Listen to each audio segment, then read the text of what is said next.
You guys having a good time? Yeah. Y'all good in the back? Yeah.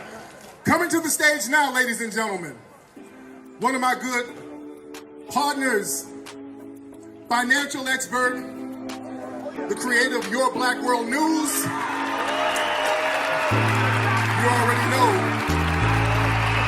Ladies and gentlemen, give a nice warm round of applause to my good brother, Dr. Boyce Watkins.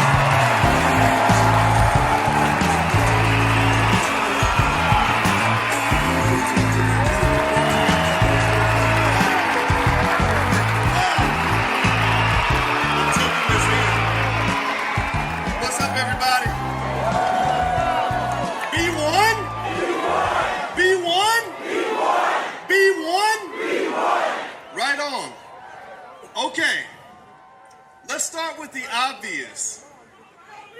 Has anybody noticed how many black men are now on the apology tour?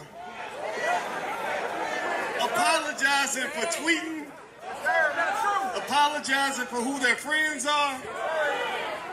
Poor Kyrie Irving, you got some others out there that are apologizing, and it's kind of sad, right? I don't know about you guys, but I'm kind of sick of it. You shouldn't be apologizing to people who should be apologizing to you. Not at all.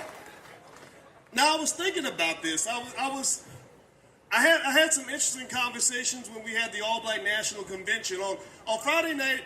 I got a call from a brother named Kanye West, and we talked for a while, and I was kind of dissecting what's happening to him.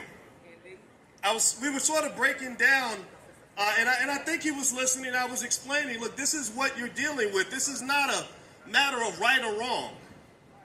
When you talk about something like reparations, this ain't a matter of right or wrong. In fact, everybody raise your hand if you know that we deserve reparations. Like, this is not, this ain't calculus. It's not something we have to prove. Dr. Claude Anderson wrote a book called Black Labor, White Wealth that explains why we deserve reparations. So when Ye and I were talking, because his name is Ye now or something, the rappers, they changed their names and stuff. I said, this ain't about like whether you're right or wrong. This ain't about whether those people should be doing what they're doing to you. This is a power game. Yes, it is. And when you play the game of power, right and wrong goes out the window. That's right. True or false goes out the window. The whole pandemic, we had people telling us what was true, when we had other people who said that's false. And they were muted. Because you're playing a game of power.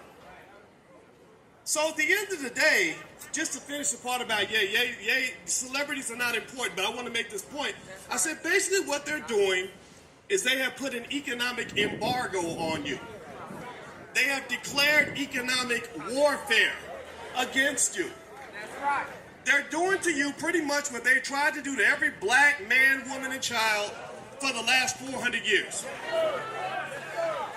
So the same way Kanye or Kyrie or whoever the celebrity is can't do what they want to do because of the economic consequences, a lot of us feel the same thing because we get up and we go to work every day working for people who don't like us very much. This is a common thing.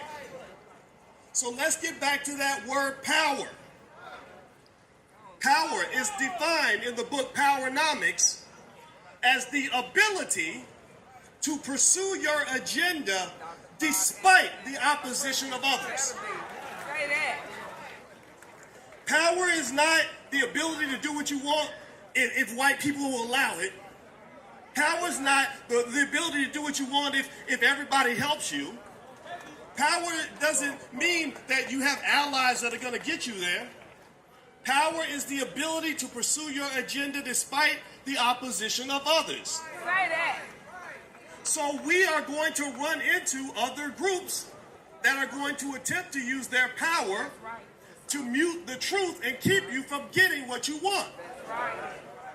So I talked to Tariq backstage. I said, tell me about the resistance that you're getting for this rally, because I know they're going to resist you. I know they're going to fight you. He said, yeah, there's been a lot of pushback. I said, absolutely. That's because you're doing something effective.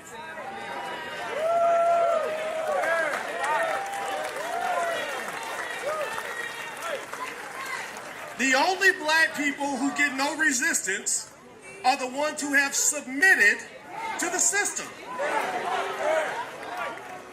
Weak-ass men don't get resistance. The punks don't get resistance. Most of your celebrities are punks. That's a fact. So the power in the community is not on TV. It's not in your favorite rapper. It's not with your favorite actor. The power is right here in this space. This is where black power lives. This is where the work is going to get done. So out of tribute to a man I love like a father by the name of Dr. Claude Anderson. He lives not far from here. And just to tell you how effective he is, he's lived down the street from Howard University for decades. They've never had him come speak.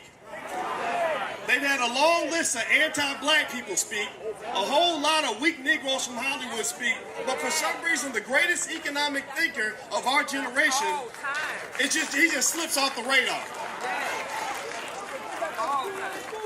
That tells you what you're up against. That's telling you what you have to fight. So let me give you something that will help you in this battle. I'm going to give you 3 core values that I believe in. This is not a solution that's going to come from the politicians. It's not a solution that's going to come from the celebrities. It's a solution that comes from us and our families. That's right. Black people have to do 3 things. We must educate our own children, because the public school is killing them at an early age. Our public schools are nothing but prisons on training wheels, and they're training our kids to become little white supremacists. Second thing we must do after we educate our own children, we must create our own jobs. A lot of our people cannot be free because you cannot expect to fight a power and beg them for resources at the same time. That's right. The man who feeds my family, I can't look at him and say, I'm the man of this house. He's the man of the house. So we have to create our own jobs so we don't send our kids across town begging for a job from people who hate them. The third thing we must do is we must support black businesses by any means necessary. Black people, you are not poor. You are not broke. Black people have 1.6 trillion in spending power. That exceeds the gross domestic product of Russia, Mexico, Saudi Arabia. We're tied with Canada. How in the hell can you have a spending amount that matches the GDP of Canada and call yourselves poor? So you don't have a lack of resources. You have a lack of planning, a lack of mindset, a lack of focus. Everything that we need, we've already got. So as we move forward with this reparations fight, and we should move forward with intentionality. I am not here to tell you what to do, but whenever a politician calls me, I tell them, if you can't support reparations, then I cannot support you. No reparations, no vote. No reparations, no vote. No reparations, no vote. No reparations, no vote. No reparations, no vote. Thank you very much. Thank you all very much. That's all I gotta say. God bless you.